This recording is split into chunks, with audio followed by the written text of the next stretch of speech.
എനിക്കറിയാം ജീവിതത്തിൽ പലപ്പോഴും നമ്മുടെ രക്ഷിതാക്കളുമായിട്ടൊക്കെ ചിലപ്പോൾ ചില അലോസരവും സംഘർഷവും ഉണ്ടാക്കും. പക്ഷേ അതിൻ്റെ അടിയിൽ വലിയ സ്നേഹത്തിൻ്റെ ഒരു താമര നൂല് എപ്പോഴും ഉണ്ടാകും.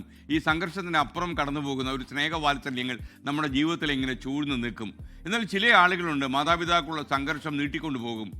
എന്നാൽ ഒരു മോഡലായ ഒരു ആത്മബന്ധം, അതും അമ്മയും മകളും തമ്മിലുള്ള ആത്മബന്ധത്തിൻ്റെ കഥയാണ് ഇന്ന് രാവിലെ ഞാൻ പറയാൻ പോകുന്നത്. ഇത് പ്രശസ്ത എഴുത്തുകാരി അരുന്ധതിയും അവരുടെ അമ്മ മേരി റോയും തമ്മിലുള്ള ബന്ധമാണ്. മേരി റോയ് നിങ്ങൾക്കറിയാം, കോട്ടയത്തെ പള്ളിക്കൂടം എന്ന പ്രശസ്തമായ സ്ഥാപനം നടത്തിയ ആൾ.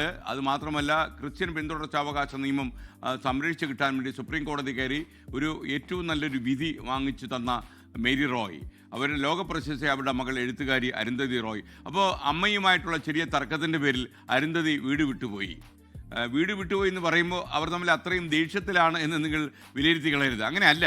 3 കൊല്ലം മുമ്പാണ്, അതായത് 2022 മേരി റോയ് അന്തരിക്കുന്നത്. അപ്പോൾ കോട്ടയത്തെക്കുറിച്ചൊക്കെ അവർ ഇംഗ്ലീഷ് പുസ്തകത്തിൽ എഴുതി നമ്മുടെ കോട്ടയത്തെ സ്ഥാപനങ്ങളൊക്കെ തന്നെ ലോക പ്രശസ്തമായി നിങ്ങൾക്കറിയാം. ഇപ്പോൾ അരുന്ധതി റോയ് അമ്മയെക്കുറിച്ച് എഴുതിയൊരു പുസ്തകം Mother Mary comes to me എന്ന പുസ്തകം വളരെ ചർച്ചയാകുന്നു. മേരി റോയ്ക്ക് ആസ്മയുടെ ബുദ്ധിമുട്ടൊക്കെ ഉണ്ടായിരുന്ന അത്യാവശ്യം. ശ്വസിക്കാൻ കഷ്ടപ്പെടുന്ന മേരി റോയ് കാണുമ്പോൾ അമ്മ മരിച്ചു പോകുമോ എന്ന പേടിയായിരുന്നു അരുന്ധതി റോയ്ക്ക്. കാര്യം അമ്മയാണ് അവർക്കെല്ലാം.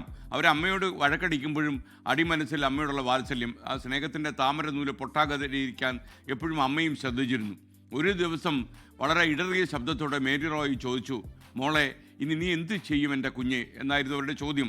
ആ ചോദ്യം ഇപ്പോഴും അരുന്ധതിയുടെ കാതിൽ മുഴങ്ങുകയാണ്. ഞാൻ ശ്വസിക്കാൻ കഴിയാത്ത എൻ്റെ അമ്മയ്ക്ക് വേണ്ടി ശ്വസിക്കും എന്നായിരുന്നു അന്ന് അരുന്ധതി മേരി റോയിയോട് പറഞ്ഞ മറുപടി.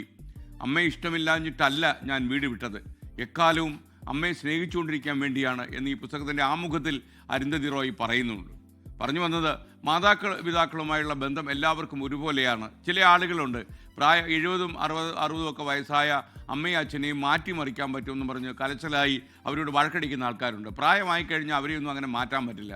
ഞാനൊരിക്കൽ ഒരു മരുമകനെ അഡ്വൈസ് ചെയ്ത് അങ്ങനെ, നീ മാറാൻ ശ്രമിക്കുന്നത് നിൻ്റെ 75 വയസ്സായ അമ്മായിച്ചനെ മാറ്റാൻ ശ്രമിക്കല്ലേ എന്ന് പറഞ്ഞു. കാര്യം നമുക്ക് സ്വയം മാറാൻ എളുപ്പമായിരിക്കും, എന്നാൽ പ്രായം ചെന്നവരെ എളുപ്പത്തിൽ മാറ്റാൻ കഴിയില്ല. അത് മനസ്സിലാക്കിയാൽ വളരെ നന്ന്. സംഘർഷം എപ്പോഴും ജീവിതത്തിലെ ബന്ധങ്ങളിൽ ഉണ്ടാകും, എന്നാൽ അതിനപ്പുറം ചൂഴ്ന്നു നിൽക്കണം നമ്മുടെ സ്നേഹബന്ധങ്ങൾ.